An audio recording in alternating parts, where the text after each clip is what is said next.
Hola, ¿cómo estás? Soy Joan Martorell y quiero darte la bienvenida al primer capítulo de este canal. Verás, desde que la música me atrapó en los primeros años de mi adolescencia, siempre me he encontrado con los mismos debates. Que si la música clásica tiene más categoría que la popular, que si no se puede comparar la música de Beethoven con la de los Beatles, que si tocar el piano o el violín es más serio que tocar la guitarra eléctrica, que si el rock no sé qué, que si la música electrónica no sé cuánto, que cómo es posible que esté triunfando el reggaetón. En fin, una serie de opiniones que con los años uno se da cuenta que no tienen mucho fundamento, que son meramente superficiales. Y por eso, en este primer capítulo quiero ir más allá de estos prejuicios. Quiero proponerte otro punto de vista para analizar la música de manera mucho más amplia, de manera más holística, con mayor detalle y profundidad. Hoy vengo a hablarte de tres pilares que para mí han sido clave para entender la evolución de la música a lo largo de su historia. Pero antes de meternos de lleno en estos tres pilares, déjame ponerte un poco en contexto con algunas ideas clave sobre la música. Podemos empezar con una definición sencilla. La música es el arte de combinar los sonidos en el tiempo. Y lo hace con un propósito muy claro: emocionarnos. La música es quizá el arte más emocional y al que más recurrimos de manera inevitable en nuestro día a día. Y para entenderla mejor, vamos a dividirla de manera muy general en dos grandes bloques que van más allá de géneros y estilos: la música culta y la música popular. Por un lado tenemos la música culta o académica, la música clásica de toda la vida, la que te enseñaban en el colegio y en el instituto, ya sabes, Beethoven, Mozart, Bach, Vivaldi. Todos le hemos pillado de alguna manera un poco de tirria a la música clásica, porque nos machacaban mucho tocándola con las flautas amarillas. Pero más allá de cómo nos la enseñaron, esta música tiene un peso histórico, cultural y técnico espectacular. Se desarrolla dentro de la tradición occidental europea y a lo largo de los siglos ha estado profundamente vinculada a las élites culturales y económicas. Instituciones como la Iglesia, las Cortes Reales, la nobleza, los grandes mecenas han sido fundamentales en su evolución, no solo como financiadores, sino también como centros de creación, preservación y difusión musical. Desde el punto de vista formal, la música académica se articula a través de estructuras compositivas muy definidas: la sonata, la sinfonía, la fuga, etc., dependiendo del periodo histórico. Además, trabaja con conceptos como la armonía funcional, el contrapunto, el desarrollo temático, lo que da lugar a obras de un nivel de complejidad técnica y expresiva altísimo. No es una música que busque la inmediatez ni el impacto rápido. Está diseñada para ser escuchada con atención, para desarrollarse en el tiempo y para ofrecer una experiencia estética profunda y cargada de significado. Por eso, aunque no sea siempre fácil de asimilar, cuando se accede a ella con algo de contexto, puede ofrecer un nivel de disfrute y comprensión único.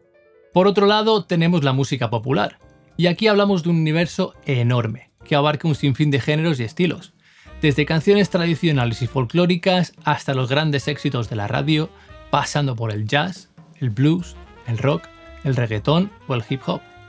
A diferencia de la música académica, la música popular no surge de las élites, sino que nace de la gente de a pie, de la calle.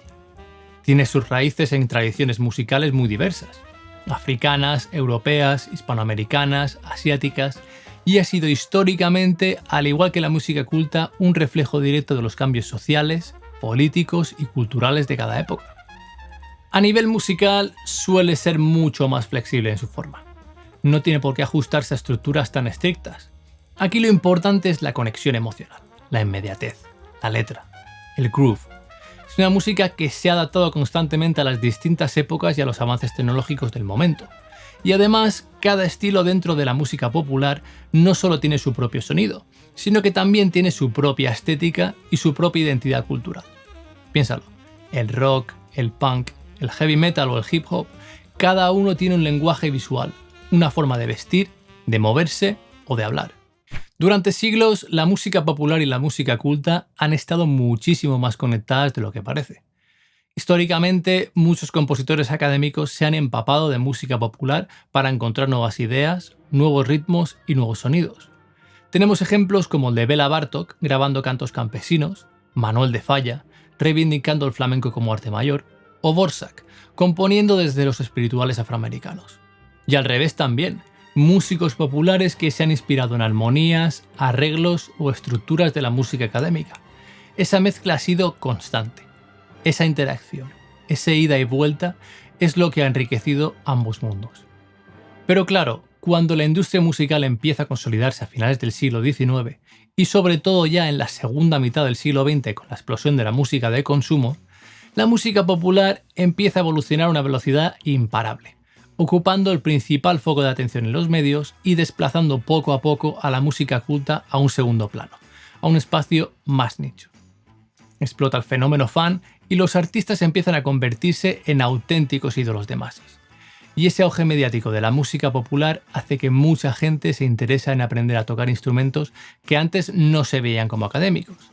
Y ahí empieza una fricción entre dos mundos que hasta entonces habían estado, como ya hemos dicho, mucho más conectados. Por un lado, existe una visión elitista que ha defendido siempre que solo la música culta, la clásica, merece ser enseñada a nivel educativo, relegando la popular como si no fuera seria o digna de estudio. Esta idea ha marcado profundamente los sistemas educativos, donde durante décadas y aún hoy en muchos países se ha enseñado casi exclusivamente el repertorio clásico. Y en el otro extremo, el boom mediático de la música popular a partir de los años 50 ha hecho que muchas veces se cuente la historia de la música popular empezando por el jazz, el blues o el rock, dejando fuera siglos de tradición popular anteriores. Y el resultado es una brecha cultural que todavía hoy condiciona cómo entendemos, valoramos y enseñamos la música. Para evitar caer en estos prejuicios y en una percepción limitada, te propongo abordar el análisis de la evolución de la música desde tres pilares fundamentales. El primero es la tecnología, es decir, las herramientas e innovaciones que han transformado cómo se crea, se graba, se reproduce y se escucha la música. Desde los instrumentos antiguos hasta la inteligencia artificial, la tecnología ha sido el motor de cambio constante. El segundo pilar lo forman los entornos y soportes. Y aunque parezcan cosas distintas, van muy de la mano. Hablamos de los espacios físicos o virtuales donde ocurre la música. Salas de concierto, clubes, iglesias, estadios, y también de los formatos en los que se registra o se transmite la música. Partituras, vinilos, cassettes o plataformas de streaming. Es decir, con este pilar analizamos los espacios donde la música ocurre y los medios a través de los cuales la escuchamos. Y por último, en tercer lugar, tenemos el pilar de sociedad. Este bloque nos va a permitir analizar el impacto cultural y social de la música, mostrando cómo las tradiciones, movimientos y cambios sociales modelan y son modelados por la música. Enseguida voy a profundizar en cada uno de estos pilares. Pero antes déjame decirte algo clave. Lo potente no es solo analizarlos por separado, sino entender cómo se cruzan entre sí. Porque es en esa interacción donde aparecen las grandes sinergias que han transformado la historia de la música. Momentos en los que lo social, lo tecnológico y lo cultural se potencian mutuamente y dan lugar a verdaderas revoluciones sonoras. Y eso lo vas a ver con ejemplos claros más adelante en este vídeo. Pasamos ya a los tres pilares. Así que vamos con el pilar de tecnología. Si hay un factor que ha cambiado radicalmente la historia y en concreto la historia de la música, ese es la tecnología. Es probablemente el elemento más transformador de todos. Acelera épocas, provoca desequilibrios, revoluciona la sociedad y redefine cómo producimos y consumimos.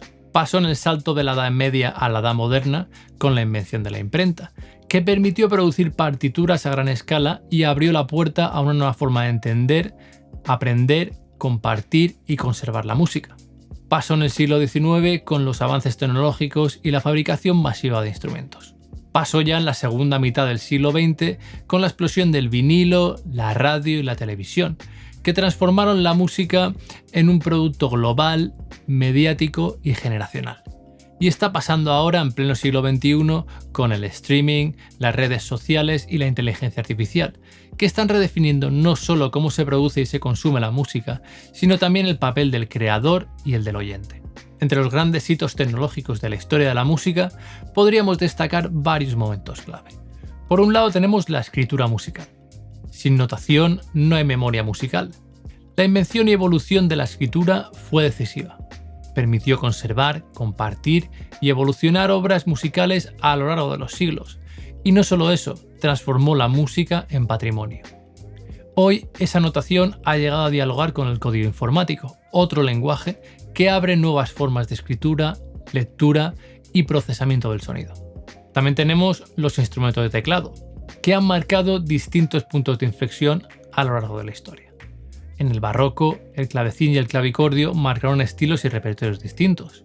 El fortepiano ya en el clasicismo abrió la puerta a una nueva sensibilidad dinámica más expresiva y fue esencial en la transición hacia el romanticismo. A finales del siglo XIX, el piano moderno se consolidó, con mayor rango dinámico, volumen y presencia. Ya en el siglo XX, la revolución fue eléctrica, analógica y digital. Hammonds, sintetizadores, samplers, cada uno cambió el sonido de su época, desde el jazz al funk hasta la música electrónica. También tenemos instrumentos de cuerda, y aquí la tecnología fue decisiva. Los instrumentos de cuerda frotada como el violín y el cello, nacidos en el Renacimiento, dieron una nueva expresividad melódica nunca antes vista. El violín en concreto supuso un antes y un después. Por primera vez, un instrumento era capaz de superar la voz humana en agilidad, rango tímbrico y emoción. Los instrumentos de cuerda pulsada, por su parte, evolucionaron del laúd a la guitarra española, que en el siglo XVIII se perfecciona añadiendo la sexta cuerda y empieza a sonar con mayor fuerza expresiva. Y de España al mundo entero. El sonido de la guitarra, su técnica y su estética lo convirtieron en un instrumento universal, al nivel del piano. Su llegada a América marca un antes y un después, no solo en la creación musical, sino en las distintas variantes y modelos de guitarra que se fabrican a lo largo del continente. Y ya en el siglo XX llega la guitarra eléctrica. No solo revoluciona el sonido del rock, el blues o el jazz, sino que se convierte en un símbolo generacional. Distorsión, efectos, amplificación, pura alquimia tecnológica al servicio de la emoción. De Chuck Berry a Jimi Hendrix, pasando por el sonido único del rock británico, la guitarra eléctrica marcó una época, creando un lenguaje completamente nuevo. Y ya pasamos a la percusión. Desde los rituales tribales hasta los desfiles militares, la percusión ha marcado el pulso de la humanidad. Pero uno de los cambios más significativos llega en el siglo XX con la creación de la batería, que fusiona distintos elementos en un solo kit, y se convierte en la base rítmica del jazz, el rock o el funk. Y después llegó la percusión electrónica, cajas de ritmos, pads, MPCs, herramientas que cambiaron la forma de componer y de producir, expandiendo el universo sonoro con posibilidades casi infinitas. Gracias a ellas surgieron nuevos lenguajes como el hip hop, el house, el reggaetón o el trap.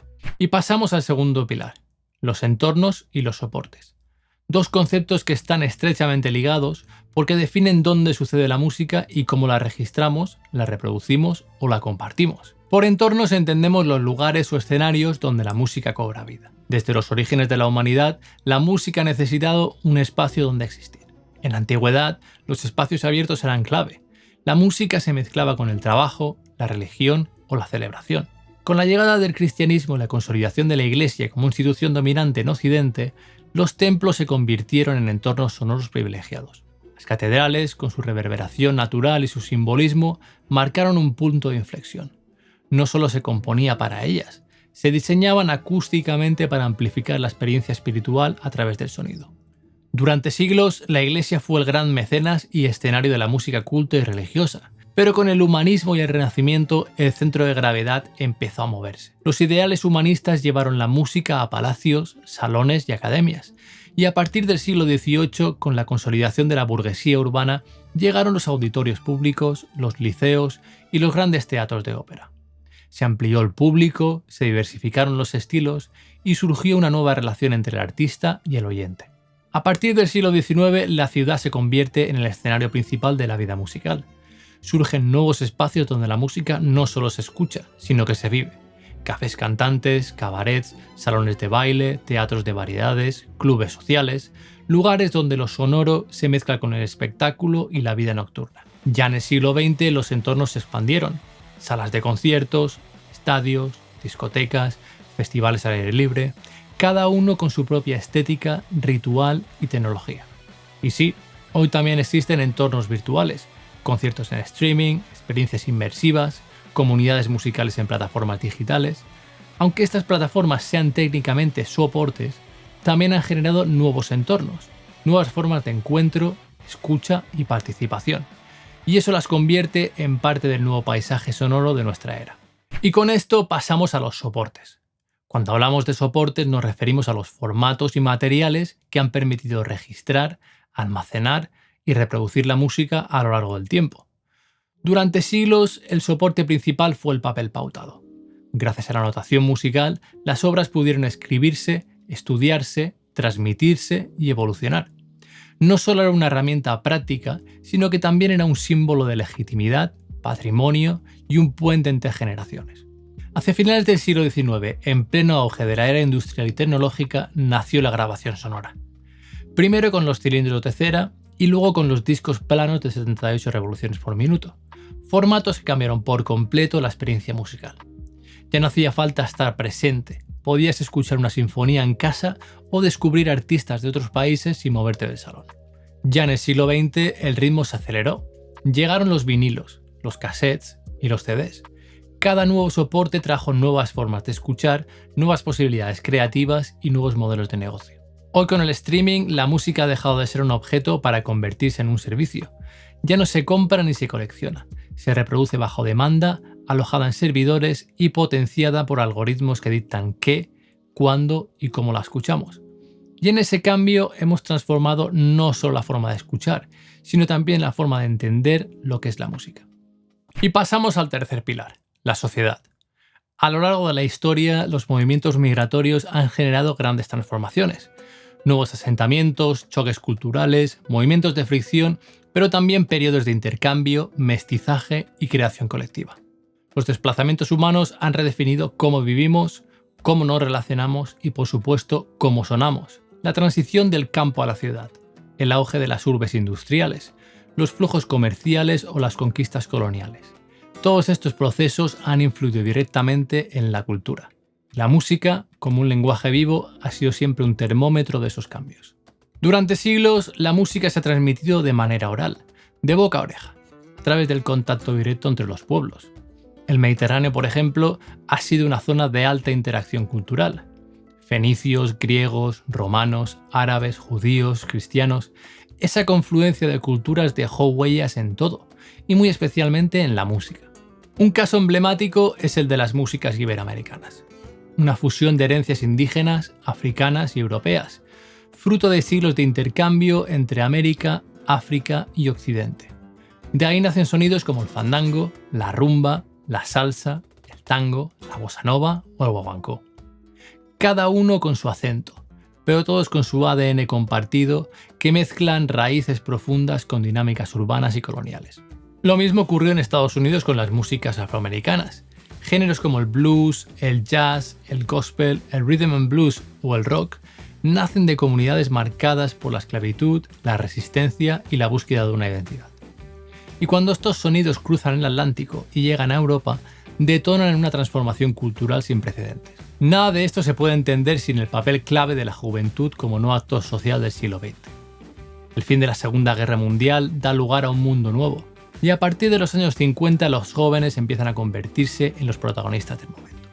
Crean tribus urbanas, modas, movimientos culturales y nuevos estilos de vida. Fenómenos como el realismo sucio o la generación beat fueron el reflejo de ese cambio. No se trataba solo de hacer música distinta, sino que también era otra manera de vivir, de escribir, de hablar, de vestirse. Era otra manera de amar y de entender el sexo.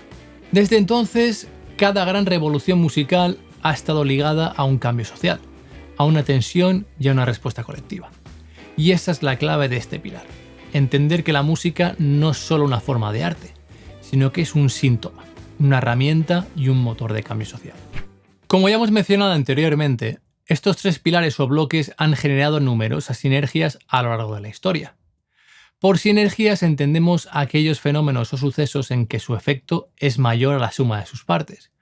A continuación, te paso a dar algunos ejemplos. A finales del siglo XVIII y durante el siglo XIX, la combinación de varios factores detonó un cambio musical y social importantísimo. Por el lado tecnológico, el desarrollo técnico del piano y su progresiva accesibilidad. A nivel social, la consolidación de una burguesía urbana con tiempo, recursos y sensibilidad cultural. Y por último, a nivel de soportes, el auge de la imprenta musical facilitó la difusión masiva de partituras. El resultado, el piano se convirtió en el instrumento doméstico por excelencia, especialmente entre las mujeres de clase media y alta. Tocar el piano no solo era una actividad artística, era una forma de estatus, de educación y de expresión personal. Y esa moda social tuvo un impacto económico directo. Se dispararon las ventas de pianos y de partituras, creando un nuevo mercado que impulsó tanto la industria editorial como la fabricación de instrumentos. De este contexto emergen figuras como Clara Schumann o Fanny Mendelssohn, compositoras brillantes que pese a su talento no tuvieron en su momento el mismo reconocimiento que sus maridos.